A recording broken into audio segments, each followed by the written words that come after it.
We'll call the council meeting to order. Renata, roll call, please. Adams. Here. Miller. Here. Ittinger. Here. Evans. Here. McEvers. Here. Gookin. Here.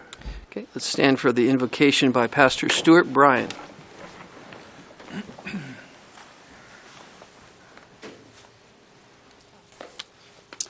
Let us pray together.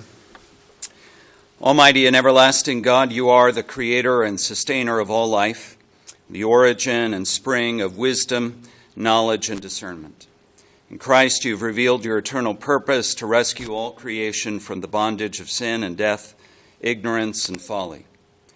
Grant, most merciful God, from the bounty of your grace, that these men and women on our city council may have wisdom beyond their studies and beyond their years, that they may govern this city with integrity, justice, and truth.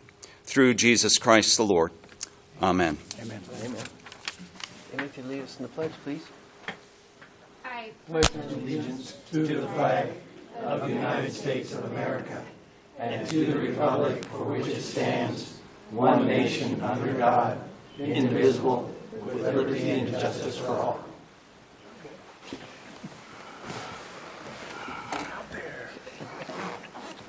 Do we have any amendments to tonight's agenda? Seeing none, we'll move on to presentations. And if I could have Coach Poppenroff bring his team up to the podium up here, and we have a special presentation for Coach and all the girls.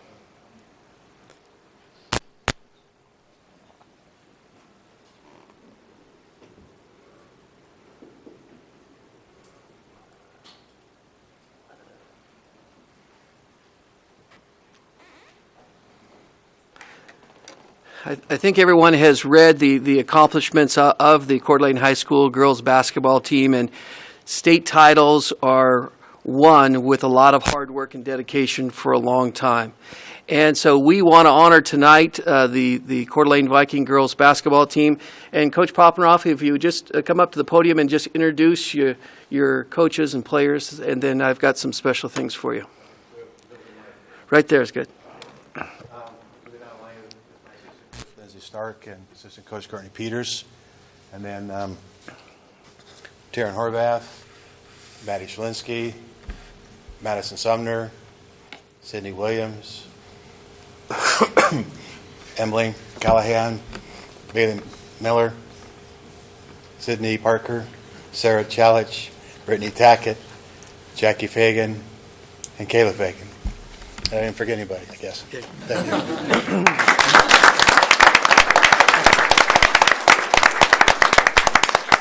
And the city has two special things for you. First of all, we have a plaque, and this plaque says, "To the Coeur d'Alene Viking girls basketball team, in recognition of your outstanding achievement, 2014 state champions, presented by the Coeur d'Alene City Council, March 4, 2014. Thank you. And then we have another special thing, and I will read this. It's a little lengthy, but it's a special proclamation that's declaring a day in honor of the Coeur d'Alene Viking girls basketball team. And this proclamation says, whereas the City Council of the City of Coeur d'Alene would like to recognize and congratulate the members of the 2014 Coeur d'Alene Vikings girls basketball team for winning the Idaho State Championship title. And whereas this has been an exciting, hard-fought, and successful basketball season for the Coeur d'Alene Vikings girls basketball team, and the team is to be recognized individually and as a whole for their extraordinary achievement. And whereas the Coeur d'Alene Viking girls basketball team represents the outstanding tradition of excellence of our community's student athletes and the unwavering pride and spirit that are the heart of our Coeur d'Alene community. Whereas I, Steve Widmeyer, Mayor of the City of Coeur d'Alene, encourage all Coeur d'Alene citizens to congratulate the members of the team, coaches, parents of these fine young women, and to continue offering their support and encouragement as these outstanding young citizens continue on in their pursuit of sports, academics, and future goals in their journey towards adulthood. Now, therefore, I, Steve Widmeyer, Mayor of the City of Coeur d'Alene, do hereby proclaim March 5th, 2014, as Coeur d'Alene Viking Girls Basketball Team Day. Congratulations. Go Vikings!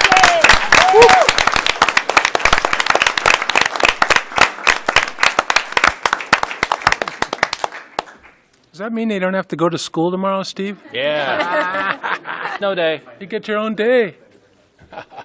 They think you're serious, Woody, by the way. Okay, at least they can do have a day.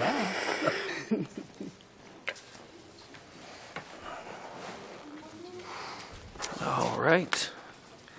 We will move on. The next two items were moved to the next council meeting.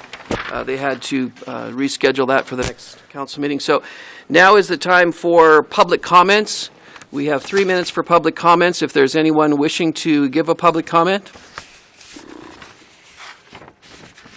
Okay. Seeing none, we will move on to the consent calendar. And do I have a motion to approve the consent calendar? Mr. Mayor, I move for the approval of this consent calendar, including minutes from February 18th, all bills submitted, setting the Public Works and General Services meetings for March 10th, setting a public hearing for Appeal SP 613 Fort Grounds request for an R8 single-family to be held April 1. Resolution 14006, approval of S405 Bellevue 4th Edition's final plat subdivision agreement and security approval. Approval amendments to food and alcohol beverage areas on public sidewalk policies recommended by the city engineer. Approval of Springbrook migration agreement, again as recommended by General Services. Approval of a quick claim and release of a no-build convent with Active West Builders, Inc., as recommended by Public Works, and approval of sole source expenditures for street lighting equipment, traffic signal equipment, and bollards for the 2014 Front Avenue Centennial Trail Improvements Project. Who writes this stuff? That's it. So we have a motion. Is there a second? Second. Okay, I have a motion and a second. Councilman, you wish to? Well, actually, no, I just have a question first. And so if we're doing discussion now, Okay. I would like to discuss the item 5C, which is the approval of Springbrook migration agreement. And I know Kirk is here, and I just had a couple of questions, and these were already asked and answered at General Services, but I wanted to make sure that we're doing things because it looks to me like we could be breaking the budget here or going beyond the budget, but I just want to make sure that what I was told when I asked this question in email and share that with everyone. So, Kirk, we have this agreement with Springbrook, and they basically are the engine for all the software that we do for customer service and scheduling and stuff like that. And maybe you want to explain that a little bit and then explain why this came up and why it needed to be included as a special item tonight. Thank you. Okay. The software in question is Springbrook. It's a finance package or a software suite. It manages everything from payroll, human resources, fixed assets. The big ones are utility billing and, again, payroll. This database, this system is 10 years old. This thing was brought in, I think it was about 2003 when we'd migrated from an old mini mainframe. And this system is running on the same database that we installed it with at that point. There have been no upgrades to the Springbrook software package since that date in 2003. The meaning is the database is very old. It's having problems keeping up with the workload that we're throwing at it with, say, 20 users in there trying to look up records or anything else. Those lookups will conflict with what the database can actually report back or return back to users. And we're getting timeouts and errors at the clients when they're trying to look information up. So what somebody wants to come in, see how much water they've used on their meter or whatnot. They're unable to look that up sometimes because somebody might be running payroll or trying to close out a batch in cash receipting or something else. And so the resolution of this, after calling around, at first we tried to throw hardware at it, tried to throw the fastest SSDs, hard drives, and everything else we could at it. In testing, that wasn't doing anything for it. And then going back, talking to, on some of the Progress database forums, they're all saying, you're using a database that was finished in 1999. It had no idea how to use multiple processors and all the extra RAM and everything else you can throw at it. So we're kind of up against a wall with it. The solution that's been offered by the company, by Springbrook, they've got a new software package is built up, and it uses a modern database, and that's what this migration will do, is pick up all our data and move it all into the new database, install new front-end clients, modern clients that are compatible with Windows 7 and newer, and it will fix our problems, as reported by other cities that have ran into the same upgrade issue, and they said they're having performance issues, and they said these problems went away as soon as they finished up the upgrade. So my question is, and according to the staff report, we're actually going to save a little money by doing this because we've negotiated a deal, but my concern is this wasn't a line item. Why wasn't it a line item in the budget? We had been working on trying to negotiate down the contract price. The negotiations for this originally started at close to 40 grand about a year or two ago, and that 40 grand has come down to the figure of $21,040. And so negotiations brought that price down. Some of it was we were actually thinking that we could skate this thing out until the next fiscal year and try and get it budgeted. What happened in October of this year, this database expands at 2 gigs at a time by adding what they call extents. Adding that last extent has really pushed this thing over as far as what we're seeing as far as problems and performance issues and everything else. And it was that last extent that really said, we're going to run into problems here. And that extent's going to be, that last one that we added that started causing problems will be nearly 3/4 full by the time we get into October. And secondly, the timing, we're having to, there's a queue trying to get in to this upgrade process with Springbrook. So even if this is signed today, we cannot get them to actually start converting us until later this summer. And so trying to get these ducks in a row and get this thing going, we're trying to get ahead of that. At worst, we might start losing data on commits or unwinds or anything else in the database is what I'm concerned with. So where's the money going to come from then? In the general fund, we had budgeted some money for upgrading about 15, 16 servers, trying to bring them up to Windows Server 2012. Microsoft has a free version of Hyper-V Core. We put that on there instead of paying the $700, $800 per license for that. And that saved money in the general fund. The other funds that are sharing this, wastewater, water, and the drainage utility, they're just reappropriating money or pushing it around somehow. I'm not privy to that. So that's where the money would come from. So technically, we're not busting the budget with this. We've saved funds elsewhere, and so we're going to go ahead and do it. Troy, is that okay? Is that something that, I mean, we're basically, tonight, we're approving a line item so that those funds can transfer into it. Do I understand that correctly? Basically, you're not doing that. Basically, tonight, we are showing you that we've saved you 47% of the expense for the software upgrade. I would suggest to you that the software didn't hold up its end of the bargain because we wanted it to last this entire fiscal year. A year ago, we were pretty focused on a little park project and doing everything we could to bring that along, so we knew this was in the process. But the budget will absorb. This is like the wintertime emergency. We don't have much choice. In fact, our department is now 7 hours behind because of an upgrade that did not occur in this old software as we submitted information to the feds and the state. We have to redo 2 files because Springbrook is not keeping it current.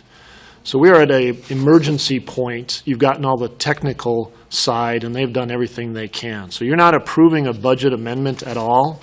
We are proposing to you to sign this migration agreement is what you're signing tonight so we can get in the queue, bring it forward. And we don't anticipate, as Kirk said so well, seeing any of this till July or August. Okay. Yeah, well, I was originally going to recommend that this item be pulled out for a separate vote, but because I don't like, I mean, it still smells to me like we're pushing over a budget here, and I'm very much of a stickler for that. But I also understand that, you know, something like that can be done if there's an emergency or something comes up. And in this case, it seems like if we got out of the queue, is it your opinion, Kirk, that that would cost us more money because we'd have to get into the queue and all these negotiations would unravel? The cost is at employee productivity. We're losing hours a day with people just waiting for things to complete in this thing. And like Troy had mentioned there, the Springbrook, if we call them for support, we're usually putting them on their heels because we're running such an old version of the software, and they usually have to go hang up, say, I'm going to call you back. We need to go find someone that knows how to support that old version. And so it's taking more time to resolve issues there. And so we're really it's a rock and a hard place with trying to get this going. I would recommend that in the future we look at migration paths, and I know you do that already for existing software, but it sounds like a wise idea in the future to consider this. We know that no software really lasts forever, and that it might be good to look down the road a bit and say maybe 5 years, come back to council at that time, or whoever is in your position, and say, hey, we need to look at this, and that way it won't come up as a surprise and we won't have staff being delayed. Yeah. Very good. All right, with that, I'm okay, Mr. Mayor. Troy, and I have a question on that budget. You said tonight we're not doing a budget amendment for this. In the future, there's going to be a budget amendments that you're going to bring forward, because we are going to have some saving items in the budget in different categories that are going to help pay for this item. This isn't something that's going to go unbudgeted. There's going to be some line items that are going to be adjusted or moved, or where we see savings to help pay for this item. The budget amendment that we bring forward is showing you anything that we're running above what you've already approved. It's highly probable that as we bring this $21,000 plus the estimated costs for training, that we will have migrated this into budgets you've already approved. So as we work our way through the budget, there is going to be money in the budget to pay for this. It's just going to be, there's going to be some adjustments made to the budget. Right. There will be line items that won't be correct, and that occurs all the time. But we're hopeful that at the end of the year, we will still be within the budget that you approved at the beginning of the year. We're reprioritizing because the software has greatly slowed down to the point that productivity is challenged.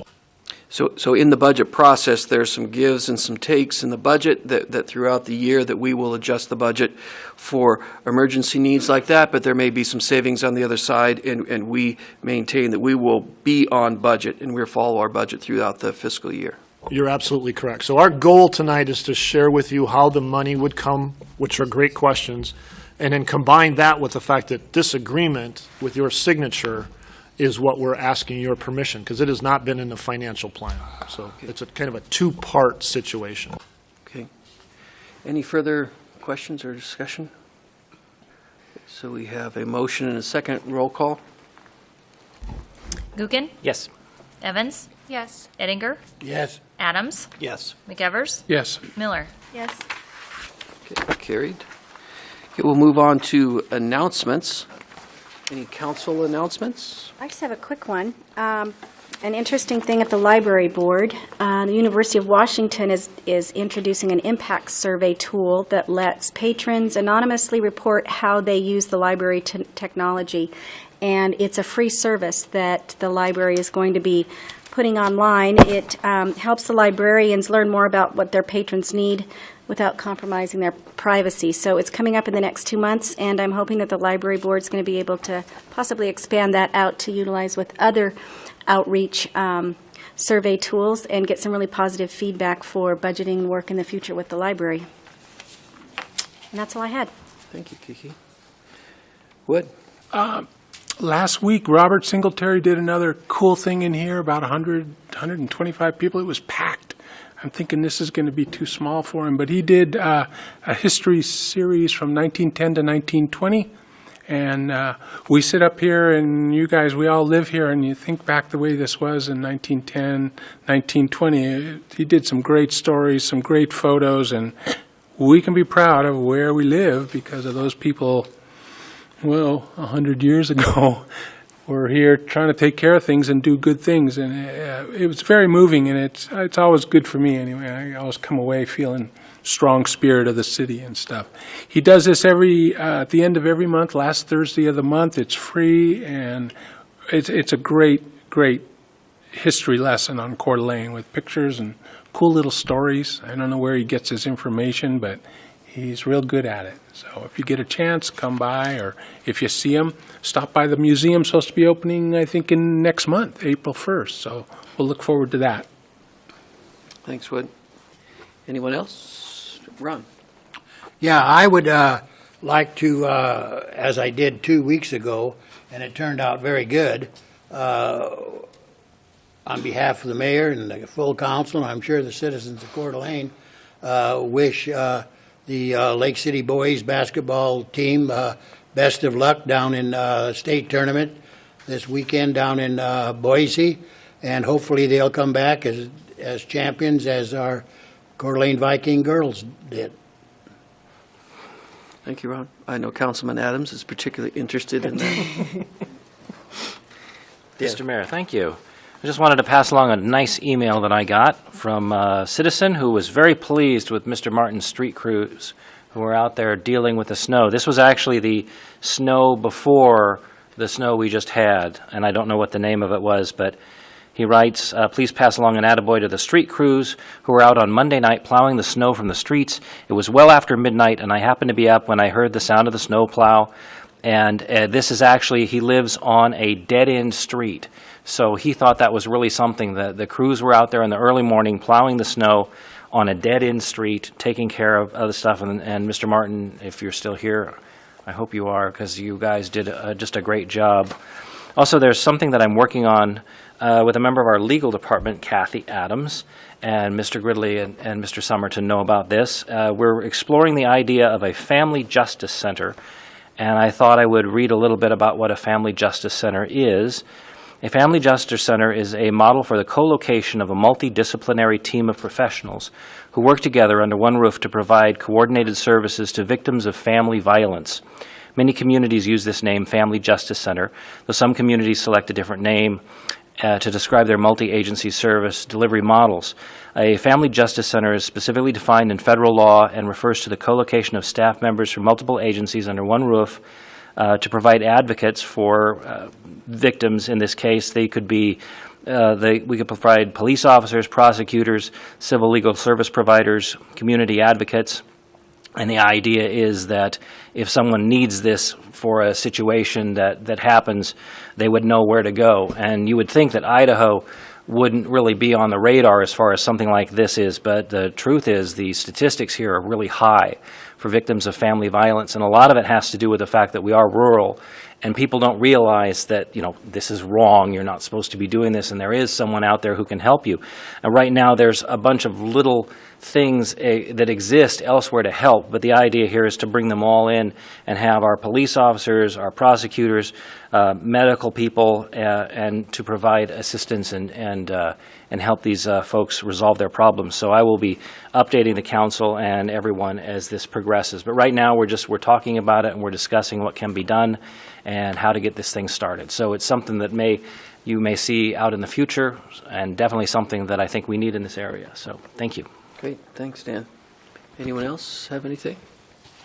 Okay, we will move on to appointments to committees.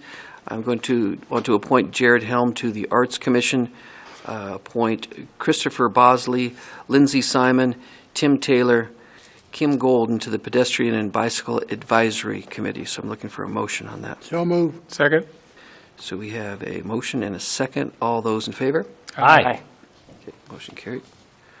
We will move on to the administrator's report. Wendy.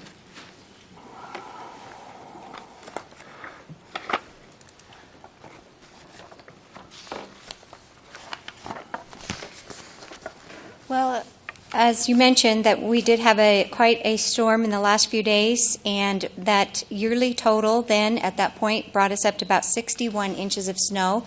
Surprisingly, our yearly average is 69, so that brought us right up close to the average. Street Department is very busy. Soon their crews will be repairing sidewalks in the downtown area.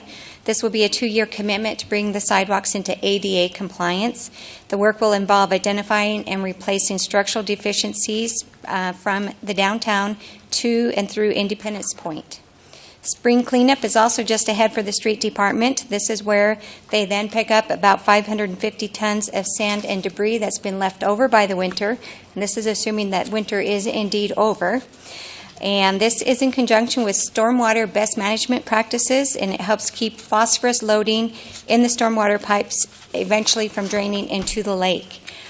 Last week, the street crew also began replacing up and fitting the signal at 5th Street in Sherman. You notice that signal was damaged some weeks back, and the work will continue through this week, weather permitting, and then the sidewalk will be replaced shortly thereafter. So you should see that signal up and running fairly soon. However, another signal is down. There's a reported accident at the intersection of 4th and Harrison, which took that signal out, and I think I saw that it was out yesterday. And so we will be working to get that back up and running. In the meantime, it is a 4-way red flash. So stop, everybody, please stop 4th and Harrison. Welcome to a new city employee. He looks like a happy guy. This is Keith Free, and he works as a utility worker in the water department, and he started work on February 24th. He's worked for the department on a seasonal basis since 2009. Now he is on board as a full-time employee. He was born and raised in Coeur d'Alene, enjoys hunting, fishing, working on cars, and snowmobiling. So when you see that happy face, welcome aboard to Keith. You want to grow up to be a millionaire? Too late for me, but maybe not so much for others. Teens grades 6 through 8, yes, ages 11 to 14, are invited to attend the Spokane Teachers Credit Union My Life, My Money Camp, hosted by the library on Thursday, March 27th. This program is free, and it is from 9 a.m. until noon. And again, that is right here in the library community room. The Coeur d'Alene Police Department is actively seeking citizens who are looking for a challenging and rewarding way to serve their community as a police reserve officer. These are the officers that you often see in the summertime to allow us to have more boots on the ground during the busy summer months. This is a great opportunity for anybody who has an interest in being a career law enforcement officer in the future. Many people who serve as a reserve are often hired as full-time law enforcement officers. If you're interested, please call Sergeant Terrell. His phone number is 769-2320. Wendy, question. Yes. Is there an age limit? No. Get a part-time job, Ron. Right, Chief? How do you do on a bike? A limit, 21. Yeah, minimum 21. Thank you. I guess that leaves me out. Why can't we all get along? This is a discussion about the current state of political discourse in America. If you're interested, it will be presented on Wednesday, March 19th, 7 p.m., again here in the library community room. The speaker is Cornell Clayton, Professor of Political Science and Director of the Thomas Foley Institute for Public Policy at Washington State University, and that also is a free program. Again, please don't feed the deer, don't feed the wildlife, don't feed the turkeys. I mentioned this last meeting as well, and because I have several announcements, that's all I'm going to say about that. We also introduced Brandon Voorhees at the last meeting. He is on board with the building department as a residential building inspector. He looks like a happy guy, too. The Coeur d'Alene Police Department is looking for volunteers, not just police reserve officers, but volunteers. In 2013, last year, PD had 19 volunteers who volunteered a total of 4,112 hours. This volunteer program has been going on for many, many, many years, and it's an essential part of the police department, and it is in order to provide the best service to our community. If you are interested, please call our volunteer, Robert Clifford, or contact him at the email listed there, or call him at 769-2320. McEwen Park updates. We are told that as of March 10th, we will see double crews on the paving contractor's side as well as the general contractor. And with the weather looking like it is now, with the frost melting, it looks like we will be able to make some very good progress. So again, March 10th, you'll see lots of activity and activity now too with the weather warming.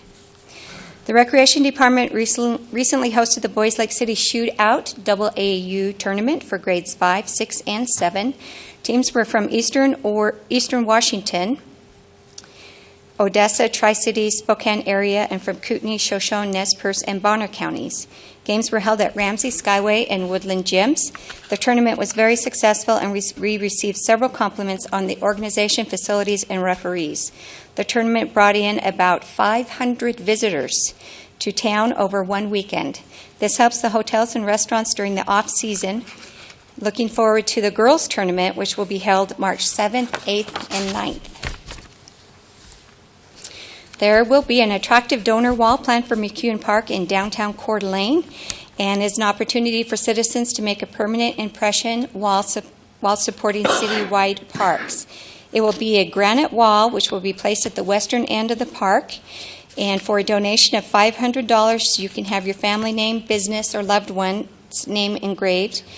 And if you would like more information on how to be a part of this, you can contact Kim Stearns with the Panhandle Parks Foundation. She is the executive director, and her phone number is 818-6922. City of Coeur d'Alene has announced the availability of street trees to be planted in the public rights-of-way in the city limits through the Coeur d'Alene Relief Program. Trees are planted at no cost to the homeowner to enhance your neighborhood. Priority will be given this year to targeted areas including new neighborhoods less than 10 years old and residential properties near the downtown area, south of Sherman Avenue, and west of 15th Street. The young trees are available to homeowners or residents who are willing to provide care to the tree that is in the right-of-way. If you are interested, please contact the urban forester at 769-2366. And finally, stay informed. Visit the city's website, Facebook, blog, and Twitter sites. That's all I have. Thank you. Any questions for Wendy? Thank you very much. We'll move on to Public Works. Woody? Yes, Mr. Mayor. I've got the boys from the Water Department all the way out from the street shops, Jim Markley and Terry Pickle. They're going to double team this. A quick little story on wells. And actually why we're here is to okay that they've got a good bid for construction of a new well out on Atlas. Yes. Thank you very much. Take it away. Like you said, Terry and I are going to tag team a little bit. Terry will give you the staff report that was presented at Public Works, and then a little PowerPoint presentation about water wells and how they work and what they look like. And then on top of that, I've got just a couple slides about the difference between fees and rates, which I think will help you understand that. So with that, we'll let Terry start. Good evening. Thank you for allowing us to come before you tonight. We have gone out to, actually to start with a little bit of history, we've been searching for about the last 3 to 4 years for an additional site for a new well. We have gone through a couple of sites in the kind of the western portion of the city where the aquifer is best. We've run into problems with arsenic.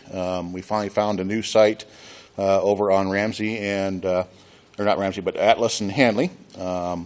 So we have drilled a test well there. The water quality was good. We have gone through the process of drilling the actual well itself. It has been test pumped back in November at over 4,000 gallons per minute with very good water quality, very little water drawdown. So we have designed a new facility to be put on that site over the new well. We've gone out to bid in late January for bids on the new facility. We got a low bid of $884,266 from TML Construction Incorporated. It's a company we have worked with before. We had 5 bids through that from $884 to just under $1.2 million. We had some issues with the budgeting. We had a preliminary engineering estimate in May when we did the budget cycle for $650,000 to $750,000. They said they had not studied the electrical or the pump on it, but they're similar projects what they ran with, so we budgeted $800,000. We got the final engineering estimate in late December, early January of about approximately $1.02 million. Typically, we see prices come in well under that, so we decided to proceed with the bid process. Like I said, the new well will put out 4,000 GPM, and the problem we're faced right now is that under drinking water rule, we're required to be able to operate, meet our peak demands with our largest well out of service. Since about 2007, we have discovered that we are no longer able to do that. This well will get us back to that point where we can function with our largest well out of service and still meet our peak daily demands. With that, if there's any questions, I'll entertain those before I go on to the presentation. Any questions for Terry? Go ahead. Oh, Mr. Mayor, Oh, I had I'm one sorry. question. Yes. I was wondering if you could just give a brief summary of what the drinking water rule was, or is. It's IDAPA 58.01.08 requires that a public water system be able to function, meeting its peak demands with the largest well out of service. The drinking water rule covers a large set of rules that public water systems are actually regulated under through Department of Environmental Quality. They enforce those rules. Okay, thanks. That helps. Any other questions? Yeah. Okay.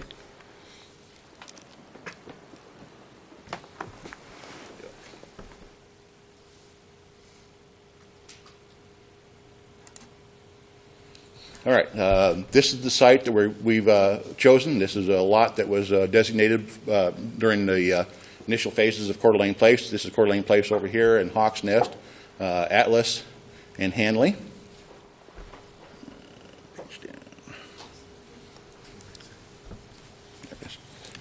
Okay, this is the actual closer view. This is the well lot. It was originally set up for a new fire station. We went and spoke with them and did a preliminary design and determined that we could coexist on the same lot with a future fire station if it ever is built there. The well itself is actually located in kind of the upper region of this area. We've had installed a water line to this site. This is kind of a general layout of the north corner of the property. The well would have a separate service drive. We'd have room for a parking lot for the new fire station in front of the well lot. The building itself would be laid out in here. We'd have a site for a standby generator. We'd have on-site contained drainage for the pump overflow and discharge. And we'd have a separate pad for cranes, so there'd be ample room for both of us. Last summer, our water department crew installed a new 16-inch main into the property. This is the final portion before the test pumping. We had the option of test pumping into the mains rather than going to a pit. We ended up going to a pit because it worked out a lot better, but we had everything prepared just in case. This is a cable tool rig from Holt Services Incorporated that drilled the well for us. This is preliminary drilling here, putting in a 28-inch casing for the surface seal. This is test pumping. This is 4,200 gallons per minute out of about a 16-inch pipe right there. The 5 people standing there are from the local DEQ office. They were on site to witness the test. They were very happy to see it, and some of their young staff had never seen anything like this, so it was a nice presentation for them to see. This is the actual well profile. This is the record drawing of the well. It shows the 60-foot surface seal. All public water systems are required to have a 60-foot surface seal on the wells. What that does is prevent any contaminants from entering the well casings along the annular space alongside of the casings. After drilling, it's done with bentonite or neat grout, cement grout. Domestic wells are typically only cased down 27 feet, so we have to meet a more stringent code there. The static water level is 259.5 feet right there. And then our screens are placed down here. We have 60 feet of screens. Down in the lower portion of the well, that's where the water is actually drawn in by the pump from the surrounding aquifer. This is the typical layout of a well, just so you kind of give it an idea of it. This is kind of a different style pump. This is a submersible rather than the line shaft that we typically use. But the principle is basically the same. The pump's down here, draws the water in. Our motors are up here. This is your static water level. That's basically your groundwater table around the area. And what we call drawdown is this area, if I can get it right here, this area right here where you see the pump starts, it actually pulls the water down into the screens. In other areas, you can see drawdown 90 to 150 feet at 500 to 1,000 gallons per minute. we saw a drawdown of 2.5 feet at over 4,000 gallons per minute. So we have a very good water supply, very good water quality, and replenished itself very, very fast. This is the Landings well building. We've modeled this new building exactly as this one with the split face block on it, metal roof. It won't have some of the architectural features that this one has because the Landings paid some extra towards that to blend in with their system. This is a typical pump. We will have a 600 horsepower motor, line shaft columns. The pump is down here. This is what we actually call the bowls. It's the impellers of the pump. The water is drawn in here, pumped up through here and out through the discharge head. Typically, this is all you're going to see of it. This is kind of some of the components. When we talk about the pumps, a lot of times we'll come in here and we'll talk about spiders. These are the support bearings that hold the shaft. That's these little brass bearings right here. They just kind of look like a spider. They hold the shafts in alignment. These are the actual pump columns that the water's pumped up through. And this is kind of the finished product. That's basically all you see is the motor right here, the discharge line out into the system.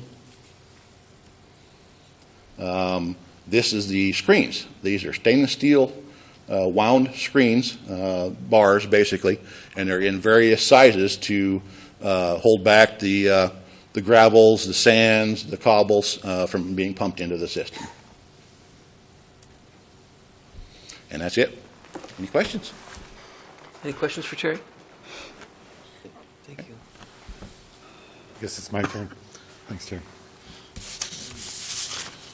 So let's see. There was some discussion at the Public Works meeting about rates and fees. So if this will come up. Okay. It's just a few slides real quick about the difference between capitalization fees, which we call cap fees, and user rates, and I'll just briefly talk about what they are and how they differ. Now, the capitalization fees, that's growth paying for growth. So cap fees are the additional costs caused by new growth, and in the case of a water system, that's wells, storage, and transmission mains. And that's just because of growth. It's the new stuff you need for the new customers. User rates, that's the kind of the day-to-day cost. That's the ongoing cost of running the system. And that includes power, personnel, O&M of the mains and the wells, etc. And feel free to jump in if you have any questions. I got one for you while you're there. Yeah. So cap fees are forward, future? Yes. Exactly. What happens when the future stops? What happens when we build out? Do you only get cap fees when you get new service, is that correct? Right.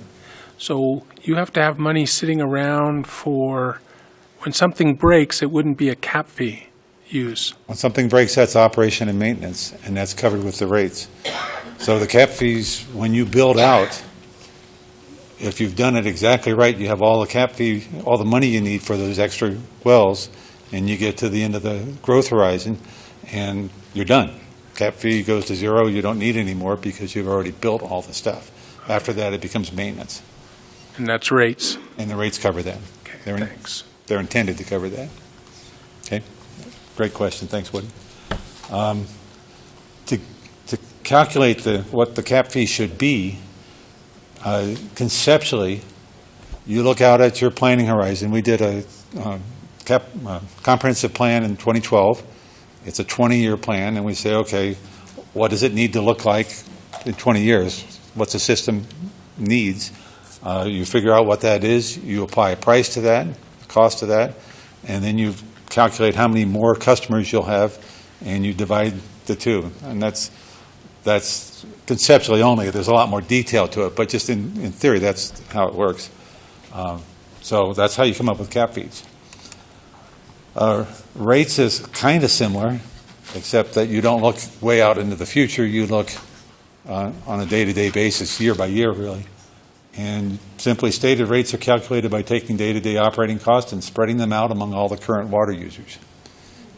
And again, there's a lot more detail to it than that, but that's just the concept. So to help me understand it, I look at it like your household budget or my household budget. So in terms of a household budget, your user rates are the money, you get your paycheck and this much goes to rent, this much goes to food and all those other things. Don't forget to pay your utility bill. And the cap fees are kind of the long-range money, like you say, Woody, looking out into the future. And that would be things like your retirement account and your kid's college account and those sorts of things. So rates are day-to-day. Cap fees are way out in the future. Okay.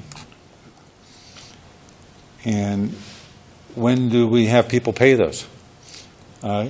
Cap fee is a buy-in into the system. So when a new user comes in, usually they're getting a building permit, and on that building permit, we will assess cap fees. The rates are assessed after you get the beneficial use. So, you pay your cap fee, you get hooked onto the system, you start getting water. A month later, you get your first bill. That's the rates come after you've used the product. Okay? All right. And here's some of the numbers that we're looking at. The comp plan, which was a 20-year plan done in 2012, has identified $15.3 million in cap fees that we will need to collect and spend. And that's to build out. 2032 is the assumption is build out, or mostly build out. The current cap fee balance has been accumulating since our last large project. And what do we have? $3 million? Roughly 2.6 million. 2.6 in the bank right now. And it has been accumulating since the last large project. We are anticipating spending 1.3 this year. And then the rest of it will accumulate until the next big project. And that, at the end of 2032, that should balance out. We should, run that down to just about zero. The things coming up in the future, we have new storage in the northeast part of town. That's a few years out. We'll need some more storage in the northwest part of town. A couple more wells as we grow. And we're anticipating a big transmission main to get from the upper zone down to the general zone. So those are those projects. Let's see. And I'm down to the question slide. I've got a question. Sure. Jim, you just mentioned that you're looking at a couple more wells putting Yes. someplace. Do you have any location or thinking about where you might be putting those? We do, and we've put a lot of thought into that. And when new subdivisions come in, we will typically ask them for a well site. And so, for instance, Hawks Nest has identified a well site out towards Hutter Road. So we'll get that property donated. And in the short term, we'll do a test well on it to see if the quality's good and if the quantity's good. And then we'll hold that, and as it develops, as the need develops, when we get to just before the point where we need it to be able to meet the peak demand day with the large swell out of surface, then we'll start developing that as new well. So that's one. The next one will be over in that area someplace, probably on the down towards Northshire. That's where we expect. Any other questions for Jim? Sure. Dan? Yeah, and thank you for being here, Mr. Markley. Oh, my I asked pleasure. this question when we were in Public Works, was that you have a $3 million fund balance, and that the money for this well is coming out of, that's money that's been accumulating, I guess, and it's for these other projects that are being proposed, right? Yes. Just seems like a lot of money. And so when the bids came in, and the engineering estimate was between $650,000 and $750,000, and you budgeted $800,000.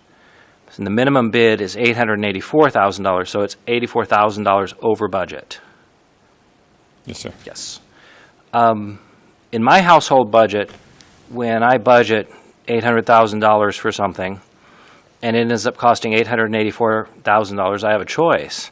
I either don't buy the thing because it's too expensive, or I somehow change the thing so that it fits within the budget. What can you do on this project that would bring it down to $800,000 from $884,000? Well, let me turn that question around and say it differently, because we cannot just not provide the water to the customers. I mean, we have to have that capacity. In the next 20 years, we will be taking another look at, we've been doing another comp plan. We'll be taking another look at the cap fee rates, and if they are a little bit too low, then we'll be looking at an adjustment. So, I mean, it's a long-term process. There is the standpipe, the industrial park standpipe. There may be some ways we can massage the system to lower some of the cost of a new standpipe. So, in the long range, we'll make adjustments as needed.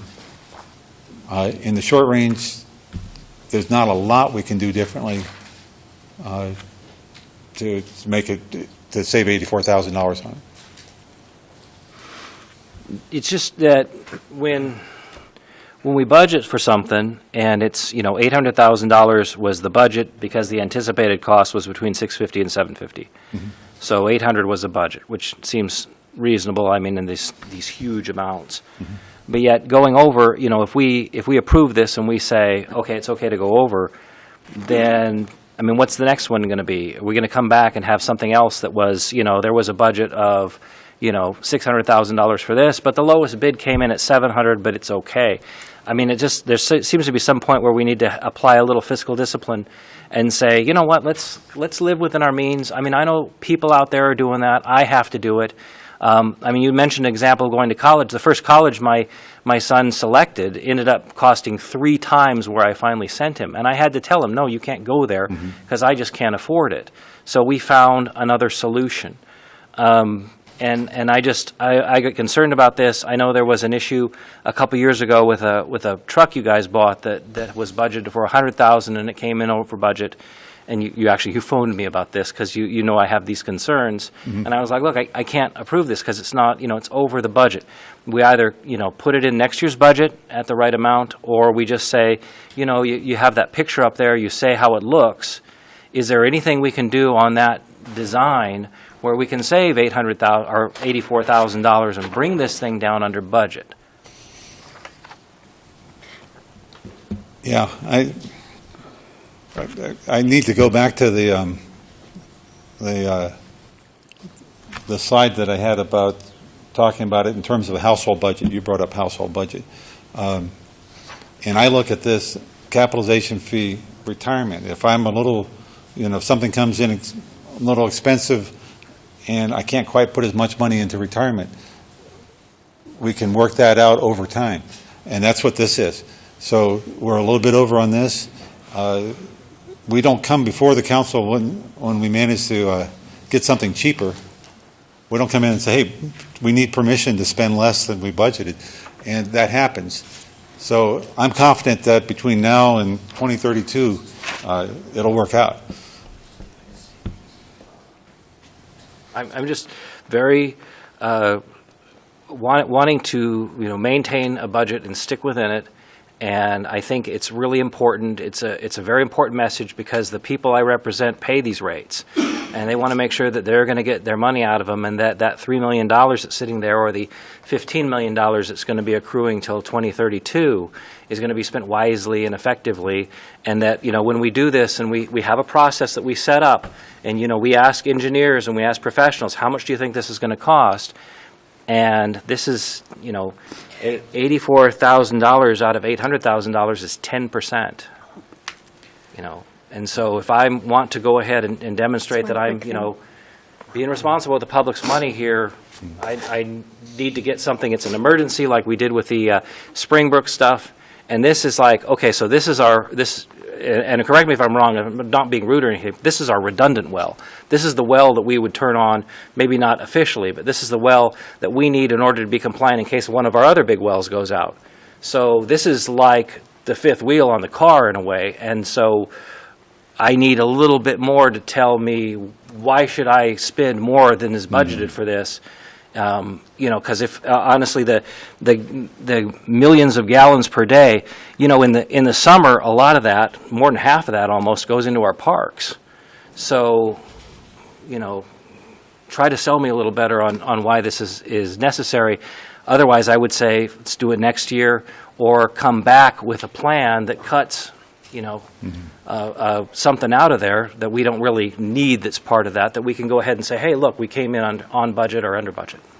Kiki, did you have something? Well, I just wanted to maybe address this because I may be a little confused based on what we talked about at Public Works. But the engineer's estimate came in at over $1 million. Right. And what we're talking about here is approving a bid for 884. Is that right? That's what I was tracking with. That is right.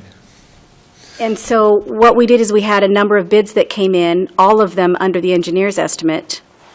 And what we're being asked to do is approve the agreement to do the work for 884. Is that where we're at? That's correct. And the other piece of that is that a year ago, when we made our budget request, that's when that's where we estimated the 800,000.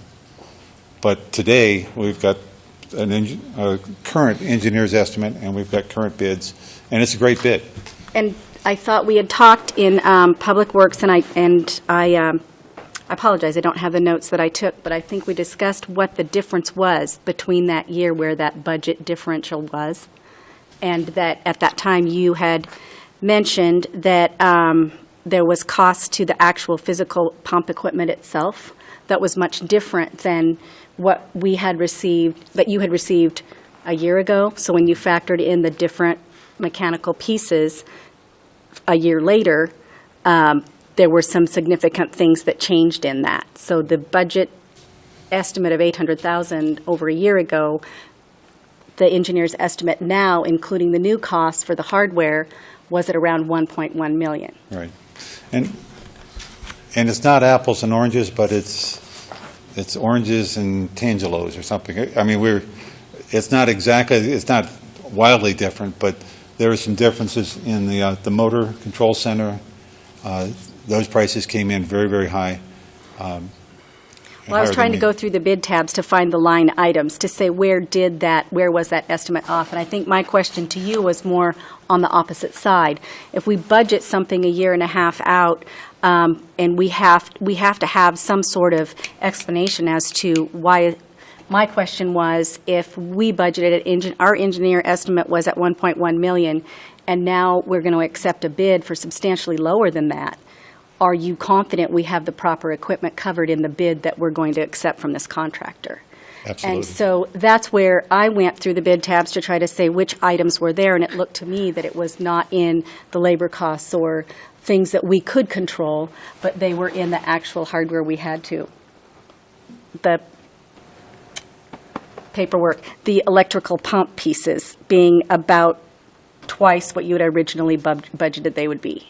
That's correct. So I guess what I'm saying is we could look at it in the household budget realm, and if you budget that your college costs are going to be this amount to that college, but you realize that that wouldn't include you eating for the entire year, you have to maybe review what line item was wrong in the first place. And I think that's what I was more comfortable with.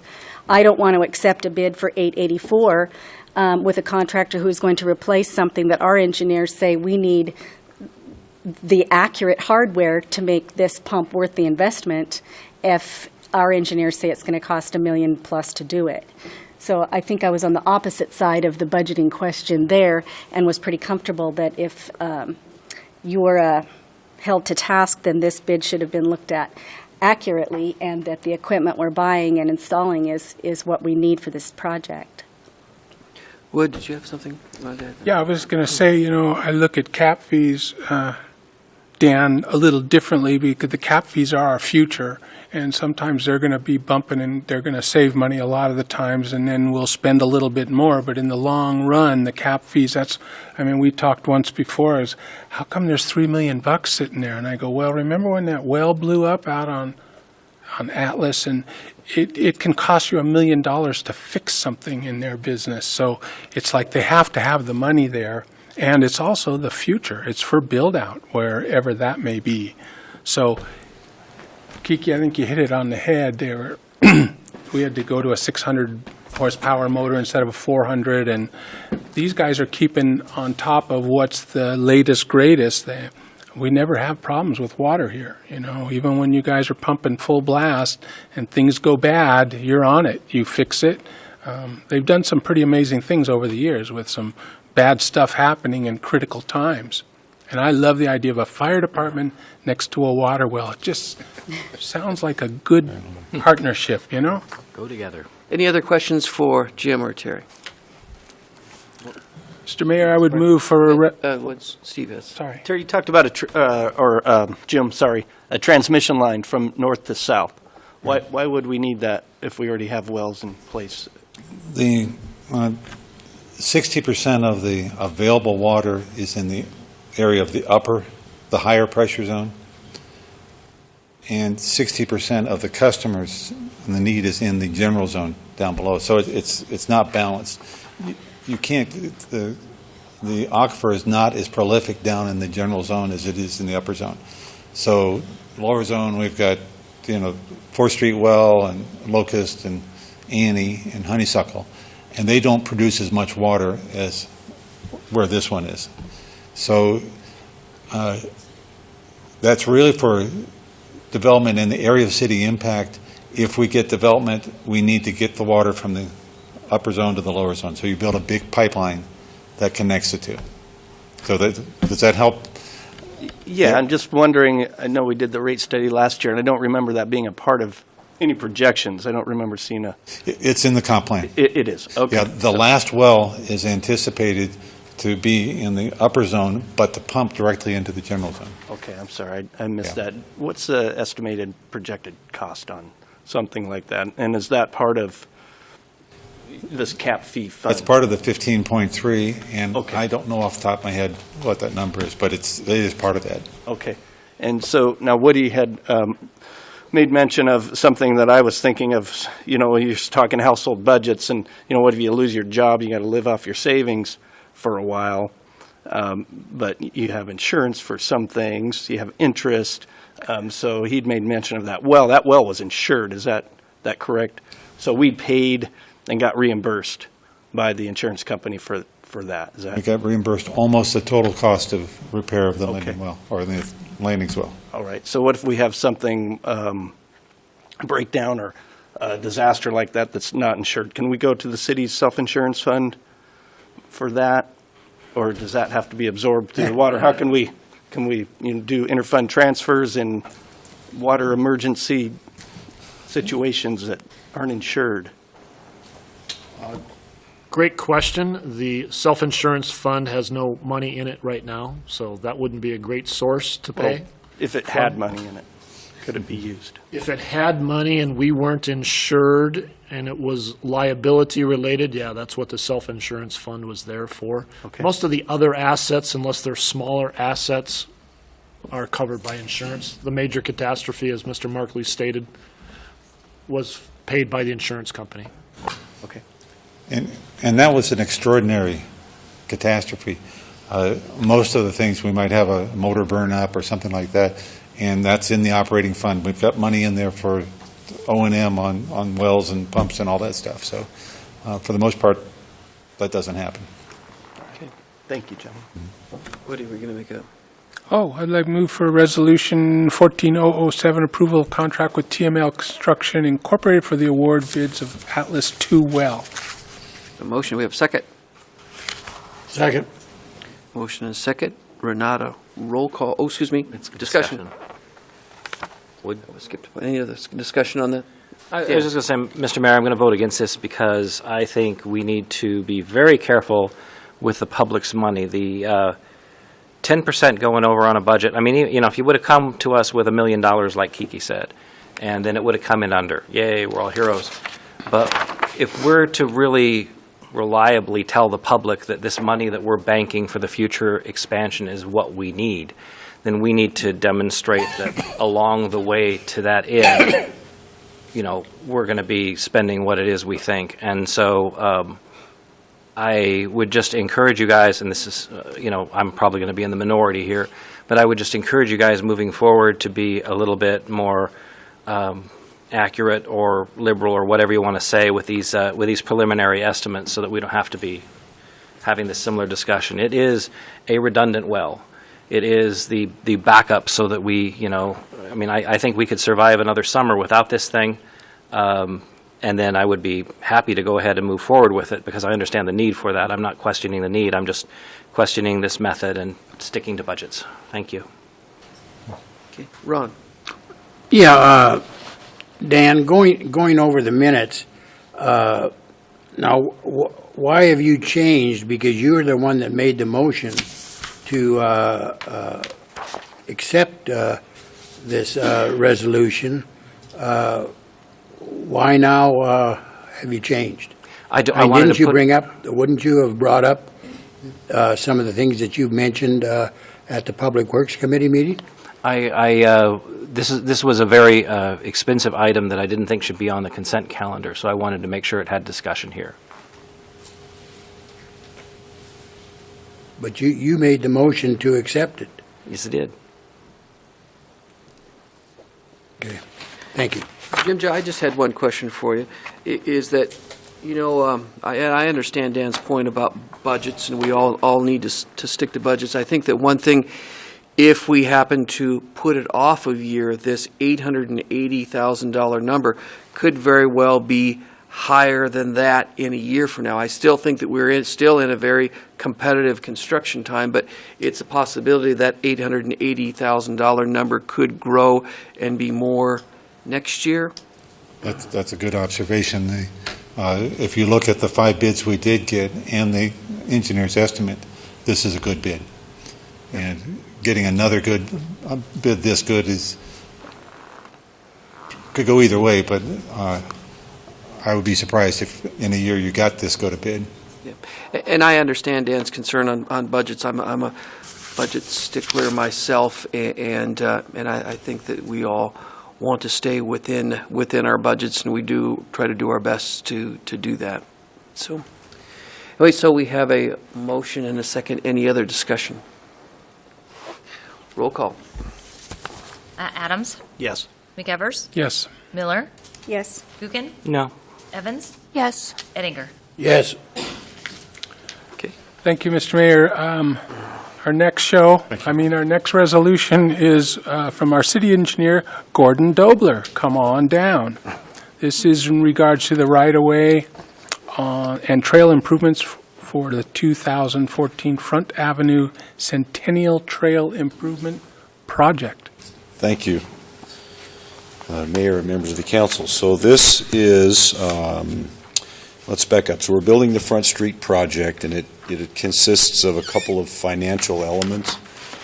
One of them is the contract for the work, and in addition, I brought forth a sole source which is on consent, where the city will buy about $130,000, no, a little bit more than that, I'm sorry, about $180,000 worth of equipment to be installed.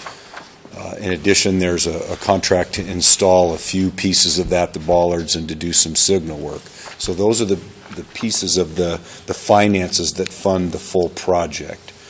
This agreement is the master agreement with the Hagedorn Corporation for funding that. The city's portion of that is $150,000, which comes from the LID proceeds from the McEwen project that were allocated for improvements along front adjacent to the resort's property. So I've highlighted some of the bullet points of the agreement in the staff report.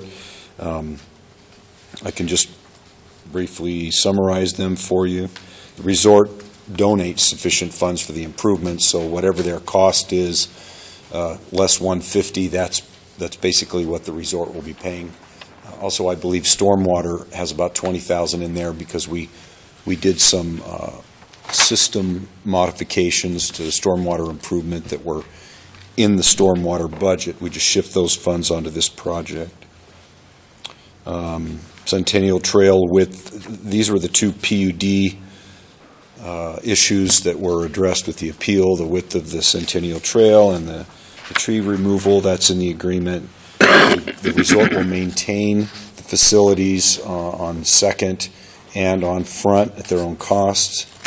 Of course, since we have city utilities that run there, if we damage them, we repair them. That's pretty much standard. And replace any of the surface improvements. We're having concrete in the front avenue, so we would have to replace the concrete. Any landscaping that we would damage, we would have to repair. That's pretty standard. And then there's some language about the use of Front Avenue.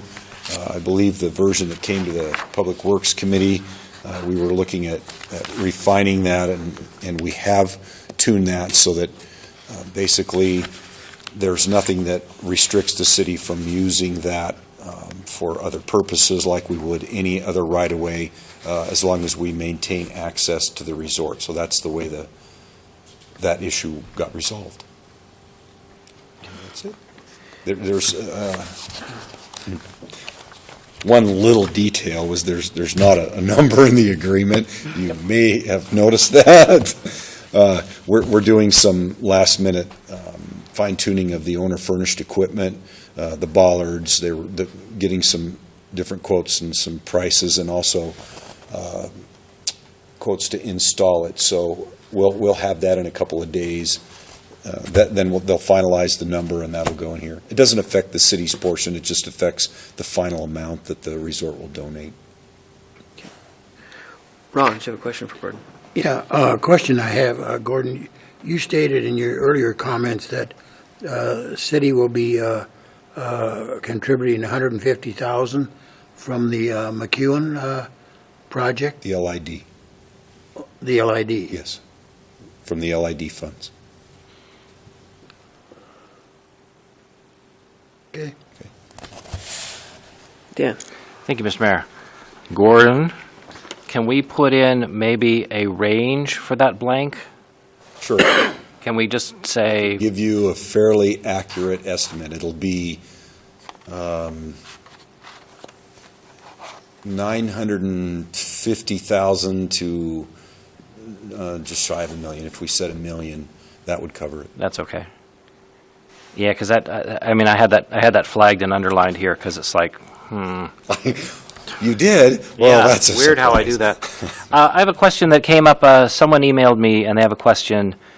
Do we actually know what the total number of mature trees are that are being removed in this project? I know that in the initial discussion, we referred to the street trees, and there was somewhere, I don't know if anyone remembers, it was 13, 12, something like that. But is there a total number, or do we even know that since this is the resort and they can really tear down a tree on their own property if they need So I think that number has been compiled. I don't have it.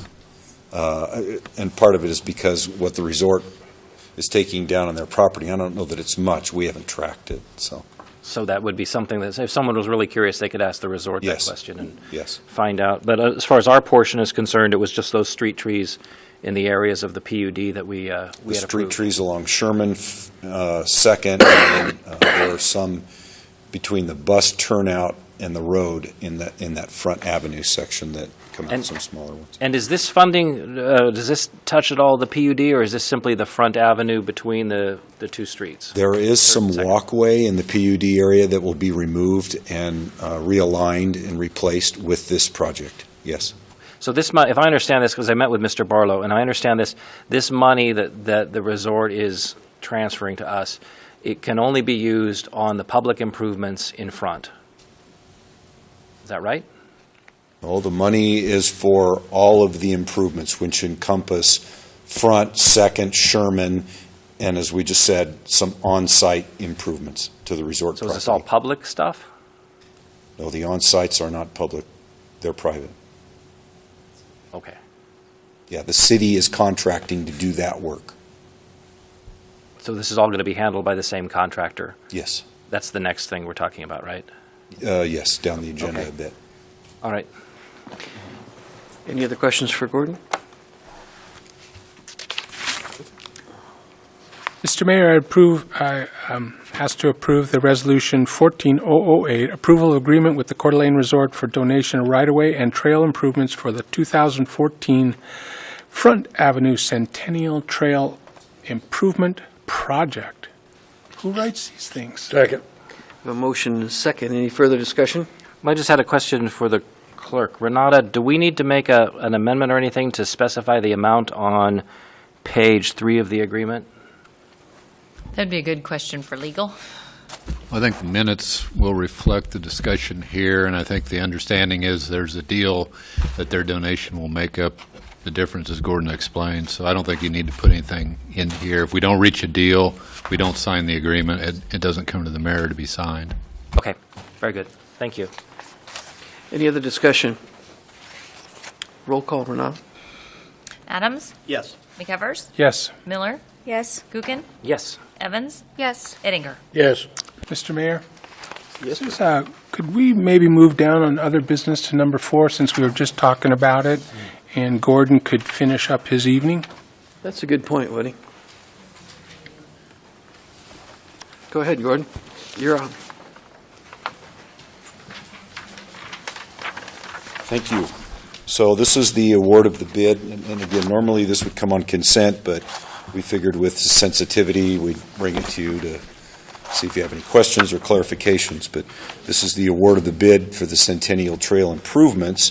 And again, you'll see that we're recommending it to be awarded to Cameron Riley, contingent on receipt of the funds. Cameron Riley's price was $742,000, which is much less than the $950,000 to $1 million that I just quoted you. The difference again being the owner-furnished equipment and 2 other contracts to install some of that.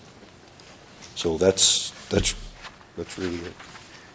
Okay, any questions for Gordon on this item? Just a quick question. And hopefully I haven't already asked you this. So the city is managing the improvement contractor for the entire project, or just the piece that is on the Centennial Trail portion? So there's only one contract, Correct. and that's the city's contract. And in that contract, the scope of that work includes refurbishing, redoing Front Street, redoing Second Street as it comes up to Sherman, narrowing Sherman, relocating and realigning the Centennial Trail, which is partly in right-of-way and partly on private property. This is part of they're really public, but they're on private property. And then elimination of that circular parking area that was approved with the PUD, and that is part in our right-of-way and part on private property, and then widening some walkways. When that parking area gets removed, there'll be some widening of the walkways that connect the waterfront area to Sherman Avenue, which was also in the proposed PUD. Did that answer your question? I think so. I'm just visualizing that the city is managing the $1 million contract, which they're paying $150,000 for, and overseeing the entire $1 million project. Yes. And that's the way this is functioning? That's exactly right. Thank you. You're welcome. I have one follow-up on that, Gordon, if I could. Thank you, Mr. Mayor.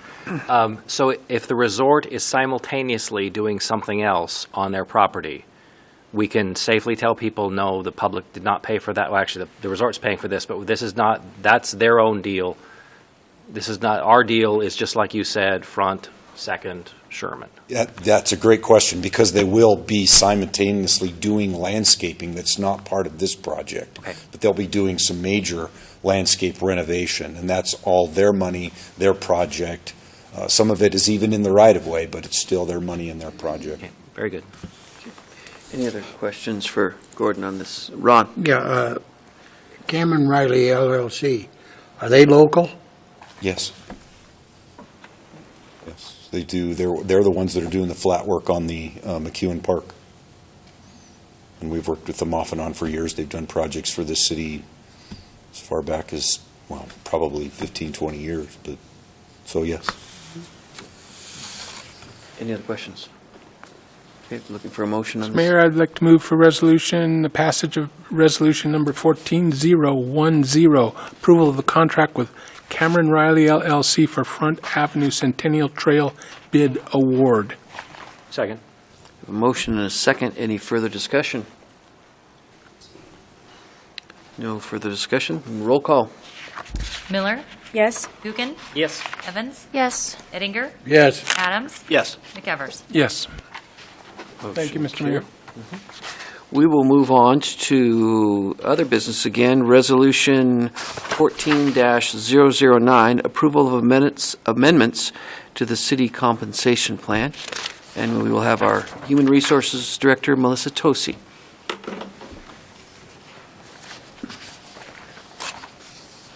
Good evening, Mayor and Council. This amendment to our compensation and classification plan will bring us basically up to date with all of our current positions. So in the staff report, you'll see that there was a total of 12 positions listed. So with the exception of the 2 new positions, all of the other ones are listed are currently filled by staff and have previously been approved through the financial plan. So the 2 new positions are the Public Information Coordinator, which will fall under the Administration Department. So this is a new position that the funding for that will be absorbed through some savings in that budget.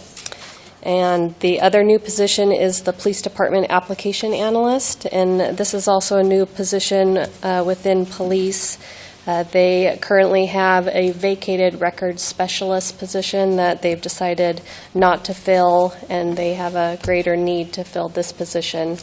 And they have savings within their budget as well to cover the cost difference in the pay grades. So with us authorizing these amendments, it basically will bring our classification plan up to date. Questions for Melissa? I would. Dan. Thank you, Mr. Mayor. Melissa, how much of this, there was some discussion, and I think there might have been something in the paper today about the PIO position. How much of that is us, and how much of that is just administration? Is this basically we're approving this and then administration is going to proceed with the hiring of the PIO? No, it's going to be a city position, so it's going to be a full-time benefited position. So it's going to be like any of our other benefited positions. We'll either advertise, we are going to advertise internally for the position as it is now, and it will be like all of our other positions. Is there, when we hired Kristen Lyman to basically be a freelancer PIO, I've got several emails from people who do that, who were questioning why we didn't just go out and do it in the public. Is there any opportunity here for us to change that from internal to go ahead and ask for, I don't know what to call it, just a solicitation of offers from the general public? So it's currently a contracted position that's covering the duties now. So we basically leave that up to the department on whether they would want to advertise or open it up internally. So that'd be up to the department. So council doesn't really have any input on that? Not typically. Okay. Wendy has any thought on that? Generally, what we do, if we feel that we have the talent in-house, we will advertise internally, and then if we decide that we don't have what we need, then we will go externally. So sometimes if we go through the process and if we didn't get an internal applicant, at that point we would open it up. Mm-hmm. Yeah, this is one of those interesting issues for me, because I know that there are things that administration does in the city, and that some things are better handled by administration, and where, you know, if we get involved, we're really getting into an area where we really shouldn't. So I didn't know. That's why I asked the question. But I just wanted to pass along that I did get the emails from people who were like, what, why aren't you, I'd be happy to do this job for that. And it was weird because I got like 3 of them from different people pretty much about the same time. The other thing that I would say, which is kind of a recommendation regarding the PIO, is one of the things that a good public information officer can do is media training. And I've been through media training, so I know what that's like, and I think that would be something that we could benefit, that would benefit the elected officials and staff members who have to deal with media. Is, how do you approach, answering questions, what you should do, what you shouldn't do. There's an advantage there to knowing that. I mean, it's they're trained, and we should be trained too. Mm-hmm. And I don't know if I could just offer that as a suggestion or something that if we hire someone that might consider at some point in time having a little workshop where we can talk about how to deal with the media and how to respond to things, because we do get hit up occasionally. We get phone calls all the time, and Absolutely, that and would be that's a good going to thing. be a main part of this position, and our goal is to make sure we have consistent and accurate information going out, and if we're having multiple phone calls throughout the day from different reporters, that it's being funneled through this position, and the same information is being given. And, the public information officers or coordinators, it's just a hot button right now for a lot of different agencies. And most places that I had talked to are currently employing it as a full-time benefited position and really having a lot of luck and lots of advantages of having one on staff. Oh, I think we need one. I think Mr. Erickson's been doing a great job as our interim for a while. Mm-hmm. Any other questions for Melissa? Ron? Salary and benefit-wise, what are we looking at? So it's been leveled as pay grade 14, so just looking at an annual wage that's coming in right around $49,000 entry level. So depending on adding in some benefits into that, depending on if they have dependents on medical, that sort of thing, it'll bring it up to anywhere, including benefits, from about 69 to 78, depending on what kind of coverage they have with their benefits. Okay, starting salary, $49,000. $49,000, and then including benefits, anywhere from about $69,500 to $78,000 if that was an employee that had, for example, full family on medical. Okay, then a question of Wendy. Wendy, you said we're going to look at in-house first, and then if you can't find anybody in-house that would be qualified, then you go outside and advertise. Yes, that's correct. Okay. Any other questions for Melissa? Well, I just had kind of a general question, and I went into your office and talked with you about this, and that in our employee relations section of our code, we define what a public employee is, and we define a part-time employee as someone who works less than 20 hours per week, or as you told me, it was 1,040 hours within is it 6 months then? Within the year. Within the year, Mhm. okay. But we don't really have anything in our code that talks about what a seasonal or temporary employee is. Am I correct with that? We have a temporary definition in the personal rules.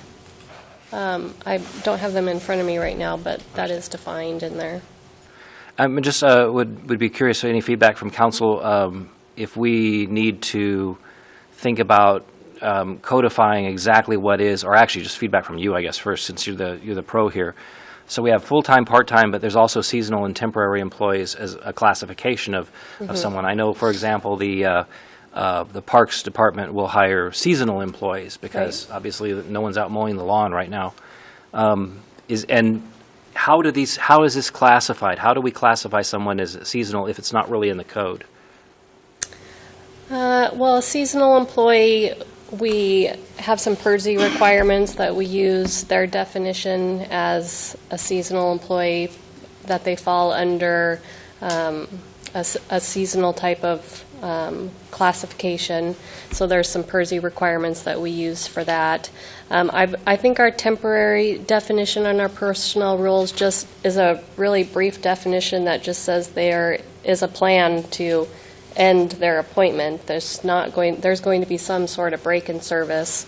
It's not ongoing. I think that's the temporary definition. We don't have a seasonal per se definition in there. But yet, do we have any employees who are classified as seasonal? I mean, when they're hired, are they hired and it says that you're seasonal? Kind of under the job, as far as a ground maintenance worker, they would be seasonal because they fall under that PERSI requirement, but they typically are hired on knowing that it's a temporary position. So regardless of what type of work it is, if we know they're going to have an end date, when we would terminate them, it would be based on end of temporary work, regardless of being a seasonal or a laborer position that works a few months in the water department. Technically, would they fall under the part-time definition then that's already in the code as an employee? I mean, I'm just trying to see where some of these categories that I've read about, because, you know, we get, I know the council gets email, and occasionally we get an email from you that says we're hiring a temporary or a seasonal employee, and I just didn't find it anywhere in the code and wanted to know if maybe that was something that we needed to be really specific about, and maybe say season, or that a part-time employee, you know, AKA seasonal, temporary, all fall under that 20-hour, or whatever it is, 20 hours per week definition. Well, the part-time definition, the personnel rules, is going to apply to those positions that have some benefits, but they're not a fully benefited employee. So there are employees that have benefits at 20 hours, but they are not eligible for a full-time benefit. So that temporary definition is for an employee that's benefited and falls under the personnel rules. So a seasonal or a temporary employee that isn't under our personnel rules, those rules don't apply to them, so that definition wouldn't apply either. And what about representation? Where does that kick in? I know full-time employees have the option if they want to join one of the unions, but what about the other categories? I mean, where does that fit in? You have to be a benefited employee, whether you're part-time or full-time. You have to be benefited in order to be part of those employee groups. Okay. Thank you. Any other questions for Melissa Wood? Oh. Any questions? No. Were you thinking about maybe making a motion? I was thinking about that. There you go. I move for Resolution 14009, approval of amendments to city compensation plan. Second. Motion and a second. Any further discussion? Seeing none, roll call. McEvers? Yes. Miller?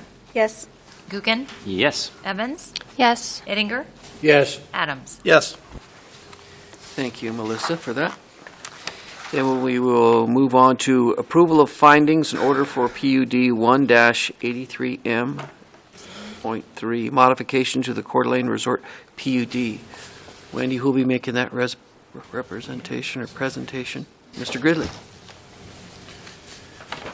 To be quick, this is the findings that came from council's last meeting.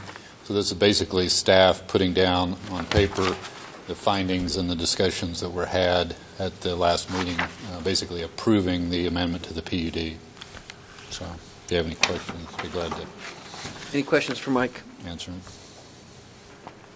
Any question, Dan? I was just going to make a motion. Okay, great. I would move that we, council approve the findings and orders for PUD 1-83M.3, modification to the Coeur d'Alene Resort PUD. Second. Motion and a second. All those in favor? Aye. Motion carried. Thank you, Mike. Moving on to acceptance of donation from the Coeur d'Alene Association of Realtors for a playground at Persons Field. Bill Greenwood will be given a brief presentation on that. Good evening, Mayor and Council. If you recall, last summer, we acquired the other half of Persons Field. And with that acquisition, Council gave staff directive to meet with the homeowners around there, which we did last November 20th. Wendy, myself, Steve Anthony, and Scott Cranston, who is your Park and Rec Commission chair. So we met with everybody, and in that meeting, it shook out that one of the items they'd like to see there was a playground. So the following month, I received a call from Denise Lundy, who is the chair for the local board of Realtors Association, and asked if we had a project for them to donate a playground. And I thought, well, yeah, we do. We actually just talked to Persons neighborhood, and they'd like to see a playground. So in January, I went to her board and presented the idea of a playground at Persons Field, and they unanimously approved that. And in fact, it was a $25,000 contribution. They went to $30,000. So with that, I can show you the location of the playground. It turned out, as we spoke with the neighborhood, this location turns out to be kind of a default play area. When the kids are all there with their brothers and sisters playing on these fields, there's no other place for them to be. So they kind of land in this location. And so when we pitched this idea as a location for the playground with the neighborhood, they thought that was a great one. And so I went out and measured that, and that location would hold something like 35, 38 by 45. And so this is just kind of illustrative of the type of playground that might fit there. We didn't measure it up for swings. Swings require a little bit more room. So that is what, again, we thought would fit there pretty well. That's kind of the overview of how it looks. And we would do the installation in-house. We have 4 playground safety technicians to do the installation. The Realtors Association has voiced some desire to be involved in the building as well as the neighborhood. So we're looking at possibly September-ish to get this work done. We would break ground in-house, get all of the dirt hogged out, and get ready to do the installation if we accept this nice cash donation. So here's a breakdown. I've been talking to some playground folks. We could probably get a playground even less than this. There's some closeouts that they have that might fit real well in this, but again, the playground I showed you was just sort of demonstrates what we can do there. Surfacing material is the chips that we would put there. Concrete footings are just the material that we'd use to put the posts in place. The Realtors Association asked to have a couple of benches.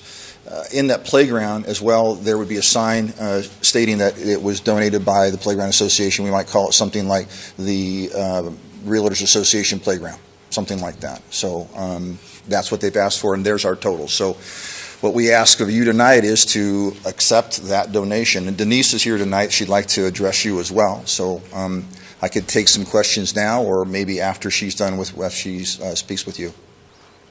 I just have one quick question, and maybe this will come up, but we already discussed it in your office, which is there's going to be ADA access to this. Yeah, so let me go back here. So what happens was we're opening up this now to ADA accessibility rules. So I looked at this, and I spoke with Tim Martin, your street superintendent, and he's willing to help me out with that.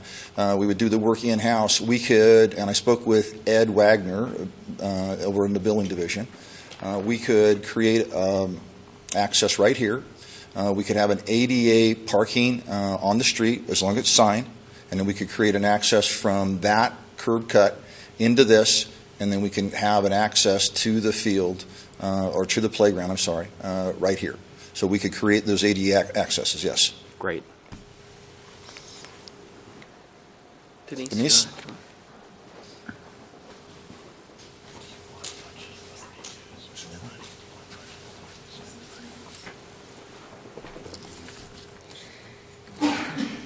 Good evening, Mayor and Council. Thank you for the opportunity to be here this evening. I'm Denise Lundy, the 2014 President of the Coeur d'Alene Association of Realtors. And I'd just like to point out that there is a difference between a real estate licensee and a Realtor member. And Realtor members willingly subscribe to a code of ethics, and we hold ourselves to a higher level of standard in our business practice than the Idaho Real Estate Commission requires. Realtors also believe in taking a participatory role in building strong communities. I'm always amazed at the depth and diversity of our nearly 900 members when it comes to philanthropy, involvement in service clubs, service on nonprofit boards and committees, volunteer hours at local churches and schools, coaching youth sports, etc. Our organization has made charitable contributions to many nonprofits over the years, be it St. Vincent de Paul, Tesh, Elder Help, CASA, Habitat, the Women's Shelter, and others, and we will continue to help out when we can and where we can. However, the 2014 Board of Directors decided that they'd like to change the culture on the way we contribute and to begin to look for small ways where we can make differences in the community that will last into perpetuity. This donation request before you is the first of our kind since the Coeur d'Alene Association of Realtors was established in 1945. The play structure at Persons Field was deemed to be the best fit for this site selection process with Bill Greenwood for a number of different reasons. First, Mr. Greenwood communicated with the neighbors surrounding the park, and they indicated a strong desire to have a play structure at Persons Field. Second, this is an area of the city that's not likely to see amenities added by new growth or development. And thirdly, the tackle football program that utilizes Persons Field draws kids from all over the surrounding area and the Silver Valley as well, where we have a large contingency of members. We feel that this site could give us, could be the most impactful and touch the largest number of lives of children and parents at this location. I'd also like to add that in working with Interim Parks Department Director Bill Greenwood, he has been fantastic in this capacity. He's been communicative, responsive, professional, and enthusiastic, and we truly appreciate all of his efforts. We are excited about this opportunity and look forward to bringing this project to fruition with you. And with that, on behalf of the entire membership of the Coeur d'Alene Association of Realtors, we respectfully ask that you accept this donation. Thank you. Ron, question? Well, no question, but as a member of the neighborhood, I would like to thank the Coeur d'Alene Association of Realtors, and I'm sure the rest of the group that live in that neighborhood, as we've talked to Bill, thank you also. And I'm sure that when we get the playground built and Person Field have a dedication, that we will invite you and any member that would like to come. And I thank you personally, and I'm sure I'm speaking for the rest of the group of the neighborhood. Any other questions for Bill? So one thing I could add is that what we're looking for is to accept this donation into the budget and then give me budget authority to go ahead and spend the money once we would receive it or approve that, so we could use it for the playground. Okay. Great. Mr. Mayor, I make a motion to accept the donation from the Coeur d'Alene Association of Realtors for a playground at our field, City of Coeur d'Alene's field, Person Field. Second. Everyone second. I have a motion and a second. Any further discussion? I just wanted to thank Ms. Lundy and the Association of Realtors. That's great. That is so cool. Thank you so much. Yeah.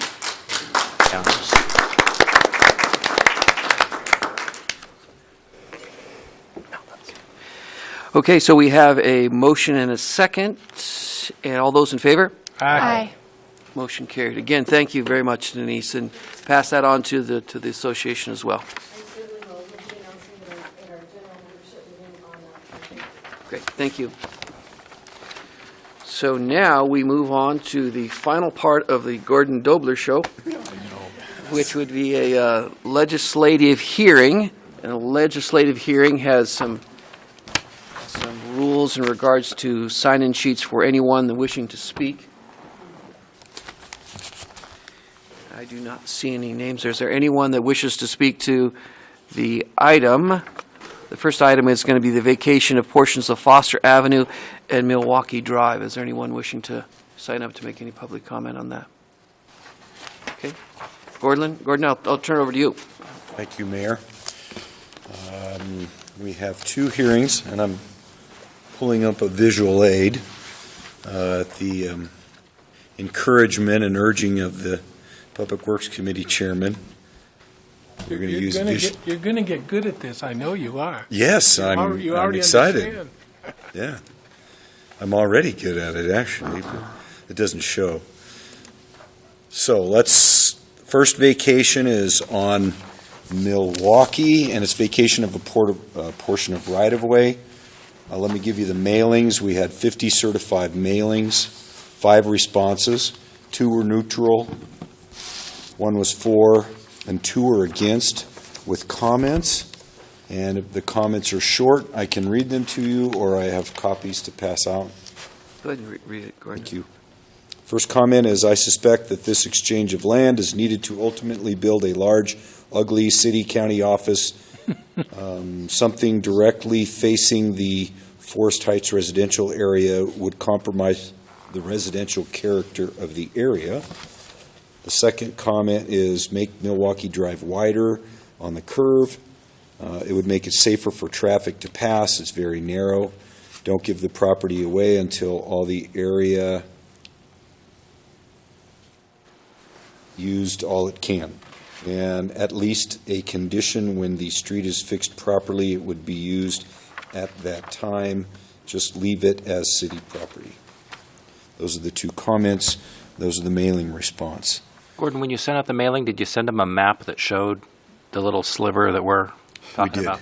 Yeah. Yes, Yeah, there's a copy of it right here. But yeah, it showed the area to be vacated. So let me find myself in the world here. It's basically a piece of right-of-way that the county is requesting that we vacate. Give me warmer. It's adjacent to a parking lot that they want to enlarge. They're doing some building a facilities building, and let me zoom back out a little bit. It's this portion of right-of-way right in here where the cursor is. There's the right-of-way line, the existing right-of-way, and we're vacating up to the back of sidewalk that will allow them to expand their parking lot into this area. That's pretty much it. There's some other little details in the staff report, but that's the gist of it. Yeah. Yeah, so Gordon, there's going to be no ugly office building there? No ugly That's not why office they do it. building that we know of. No, it'll actually just be an expansion of the parking area. And that was their reason, but if they wanted to put in an ugly office building, that would have to go through all our processes. They'd have to get another notice, et cetera. Yes. Okay, very good. And also, speaking as an engineer, the other person talked about making Milwaukee wider. Is there any way that we could use this little triangle to make Milwaukee wider in an effective manner? Great question. In an effective manner, no. We could widen it through this piece of right-of-way, but the curb you can see stops right here, so it really wouldn't do anything. We've posted it, no parking. The fire department asked for that some years ago, so there's parking only on one side. So really widening it in the strip wouldn't do anything. Very good. Thank you. Any other questions for Gordon? We're looking for a motion. I move that we